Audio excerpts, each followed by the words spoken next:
only with the feet. We can do our knees, right? Probably. শনিবারের রৌদ্রোজ্জ্বল দিনে ফ্লোরিডার Miami lumos পার্কে জাগলিংয়ে মেতেছেন শিশু কিশোর সহ নানা বয়সের মানুষ।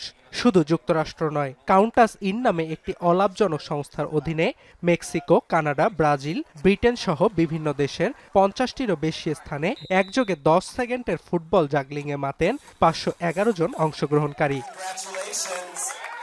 আর এরই মধ্যে আগেরবারের রেকর্ড ভেঙে গিনেস ওয়ার্ল্ড রেকর্ডসে জায়গা করে নিয়েছে হোয়ার ফুটবল লিভস শিরোনামের এই আয়োজনটি। গেলবার আয়োজনটিতে 459 জন অংশ নিয়েছিল। I can announce in Miami, Florida, USA,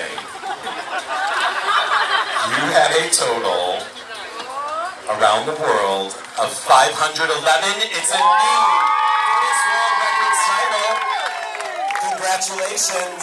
তবে আয়োজকরা বলছেন রেকর্ড গড়ার উদ্দেশ্যে নয়, এই আয়োজনের মূল লক্ষ্য ছিল পেশাদার ও তৃণমূল পর্যায়ের ফুটবলারদের জন্য ক্রমবর্ধমান জলবায়ু পরিবর্তনের ঝুঁকিগুলো বিশ্বমঞ্চে তুলে ধরা। এছাড়াও আয়োজন থেকে সংগ্রহ করা তহবিল প্রান্তিক সম্প্রদায়ের মাঝে আবহাওয়াজনিত পরিবর্তনের সঙ্গে খাপ খাইয়ে নিতে সহায়ক সামগ্রী কিনতে খরচ করা হবে।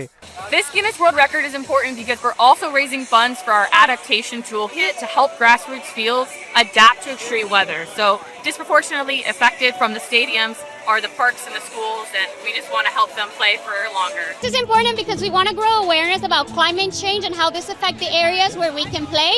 And there's a fund behind all of this, which is going to support those pitches and places in the world where they need help to protect themselves from extreme weather. এছাড়াও এবারের আয়োজনটি খেলাধুলার মাধ্যমে জলবায়ু পরিবর্তনের প্রভাব মোকাবিলায় বিশ্ববাসীকে একত্রিত করবে বলেও মনে করছেন অংশগ্রহণকারীরা। অর্ণব প্রসাদ, এখন বিশ্ব।